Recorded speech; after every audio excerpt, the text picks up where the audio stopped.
Welcome to Soup Crafts. I am Soup, and today we're going to make a Dia de Muertos light-up picture frame easel card. And we're going to fit the parameters for Craft Roulette. Craft Roulette is the ultimate game show card-making challenge that's on almost every Friday night on YouTube live. Admittedly, I did already have a plan to make this card, but I think that it's going to fit the parameters for Craft Roulette, so I'm going to do double duty and make this card for Craft Roulette. For this week, the project is Card for Friends. The colors are bright colors, the element is happy, and the random is a partial image. I've already got my card base. It's a top folding card base. For easel cards, I score 1.5 inches up, and that's how I'll make my easel card. I've also cut out some frames. For the frame, I'm using this set that I got from Michael's. It came with this one and these tags and these pennant shapes. I used the two larger ones taped together to make the frame that I wanted. The largest frame is 4 1/8 by 5 3/8. I cut a piece of brightly colored cardstock the same size as the outer frame and then cut the middle out. You can see that I have the top thicker than the bottom. That was on purpose. So I'm just going to start by gluing these together. I'm going to line them up as best as I can, concentrating on the top and the sides. The bottom won't really be seen. So I want this side lined up and the top lined up as best as I can get it. Now it's not lining up perfectly here on the bottom, but that's not a problem because you won't even see that when we're done. Now I have two pieces of cardstock, the same color as my card base, and they are cut to be the same size as this frame. I'm going to take one of these, and I have a little template because my picture size is 3.75 by 3.75. That will fit in here. I want this cut at about 1/4 inch up from the bottom. So I'm just going to line this up, and I'm going to go just slightly more than 1/4 inch, but it's around 1/4 inch. And then I'm going to trace around my template. If you had a die that was the right size, you could run this through your die cutter. I do not. I am going to use my trimmer to cut this out. And I'm just going to run this along until I get to my last line on the back. Then I'm going to come up to this side and do it for the bottom. And now I'll line that up as best I can, and I will bring this down. And I'm just going to sink it in anywhere. I'm going to bring it back to where it meets the line at the top, and then I'll push it up to where it meets the line at the bottom. And now I should have my square cut out. Now this is going to get glued to the other piece that is the same size. And this will make the slot that the picture will go into. So I really want to make sure that it's lined up on this right hand edge. I'm going to use my table to help me do that. I'm just going to burnish that to make sure it's on there real good. Now I have a 4x4 piece of acetate, and I'm going to just clean that with some hand sanitizer real quick. Now I want to make sure that the person who gets this card can switch out the picture for whatever picture they want. So I'm going to put a little thumb hole on the back to make that photograph easy to come out. And now I'm just going to glue this on, making sure to line it up on this right side. And since we're dealing with plastic, I'm going to use this Nouveau glue because I think it will work a little better than my regular glue. Now I can go ahead and glue this frame over the top. I'm going to add just a little extra security on the side there where it's just all plastic. Next, I'm going to take my Dia de Muertos top banner and glue this together. I made this and cut it out on my Cricut. Leave me a comment and let me know if you'd be interested in a tutorial on how to make these shaped sentiments in Cricut Design Space. They're really easy, and you can have it say whatever you want in whatever shape you'd like. And be sure to subscribe so you don't miss when it comes out. So that's a 5-layer sentiment. Now we're going to do a 4-layer sentiment. And here's where the magic happens. I've got a 3/4 inch circle right here. I used some of the white gold shimmer paper, and I'm going to go around the edges of it with crackling campfire. And then in the same color, I have the word push. This was from a May set, and I'm just going to stamp that on there.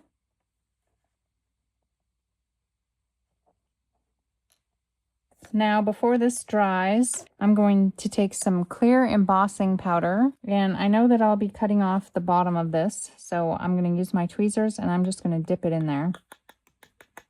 And then I'm going to heat this up with my heat gun. I've already put my maracas together. The maracas came from this set from Spellbinders. It's called Dancing Girl Day of the Dead. I don't know that this is still available, but it's got those maracas, and all of the little flowers that we're going to be using also came from this set. So with my maracas, that orange is just a little too much for me. It's more like a hunter's orange, and I don't want that. So I'm going to take, again, the crackling campfire, and I am just going to paint it onto the top. Once again, I'm going to take my clear embossing powder, and I'm just going to take these and dip them in.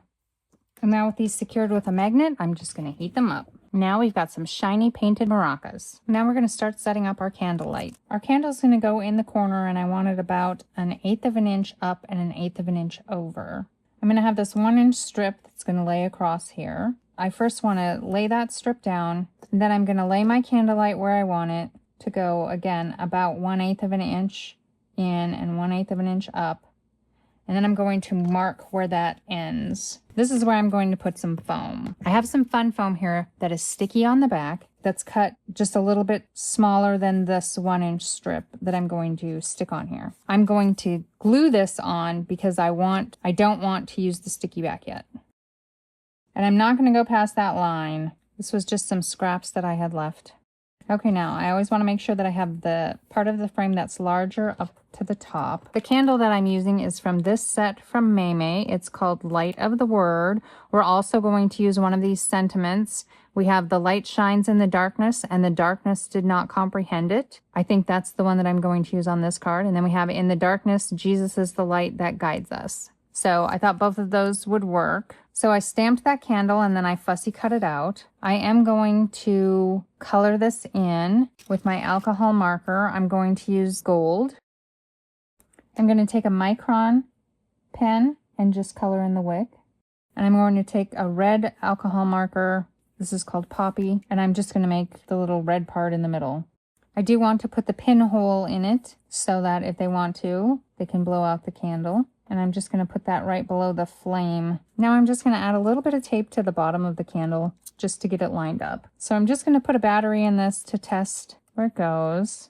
And I want that flame right at the bottom of the flame there. Okay, I think that will be good there. I'm going to take a little piece of this foam to go back behind the candle. So I'm just going to lift that up and put it back here on the little candle arm. I'm going to add a little bit of glue. Okay, I'm going to go ahead and stick this candle down.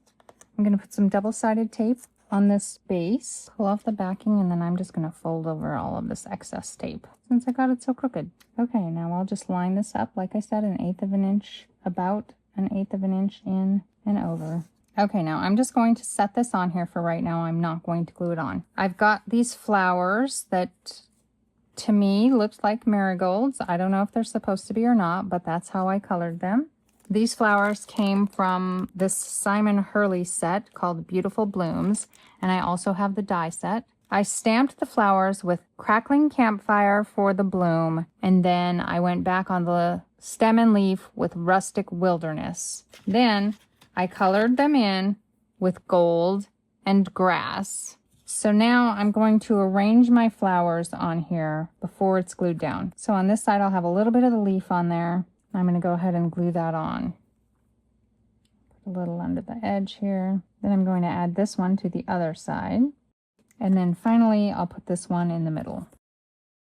I'm going to add some flowers up here to help cover this area. You can see that there's a little bit of a gap. So I'm just going to use these little flowers to cover that up. Okay, now when I put my flowers on, those other flowers will be there to help cover the gaps. Now I'm going to cut these off. I've got the rest of my sheet because I am not confident that I could cut that in a straight line, so I'm just going to hold this on there as a guide. Okay, now I'm confident that I can go ahead and glue this down.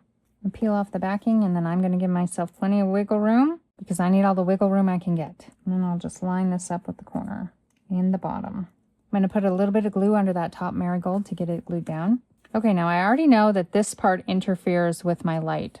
So I'm going to cut that end off. And I'm just going to cut it straight across.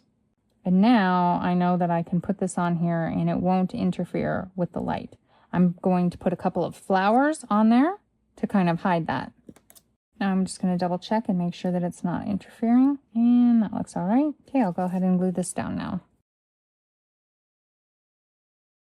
While that's drying, I did want to add a little bit of wax to the candle, and I forgot. I'm going to take Distress Watercolor Pencil and Mustard Seed, and I have this water brush. So I'm just going to take a little bit of color off of there, dab it off a little bit on a paper towel, and then I'm just going to streak along the top where there might be some runs and some of the candlelight getting through.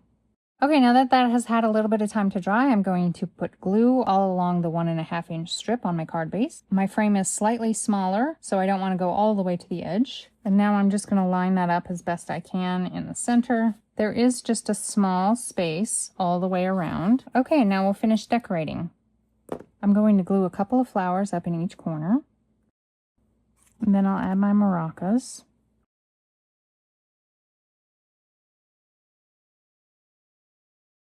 The second maraca is going to sit kind of on top of the first maraca, so I'm just going to cut a couple of little pieces of the cardstock, and I'll stick those on the side that's going to stick up a little bit.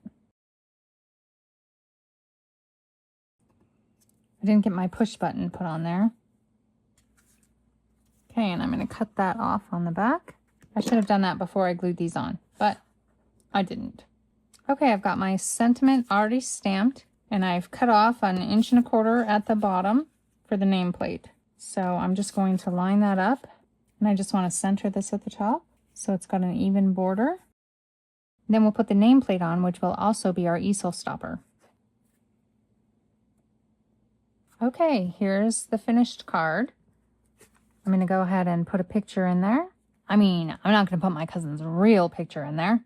So let's see if I met the parameters. Card for a friend. Terry Lynn was my cousin, but she was also my friend. Bright colors. I would say that these are very bright colors. Happy. It makes me very happy to be able to honor the heritage of my cousin who was half Mexican. Random. Partial image. I have cut off the marigolds, so they are partial images. I actually made 3 of these cards. One for my cousin. One for my uncle, who was 100% Mexican, and one for my nephew, who was half Mexican. I will be putting a little paper in to keep this light from going off while it goes in the mail.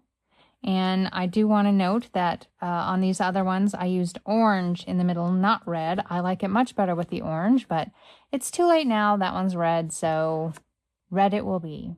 I hope that you enjoyed this project. I really enjoyed making it. Thanks for watching. Bye.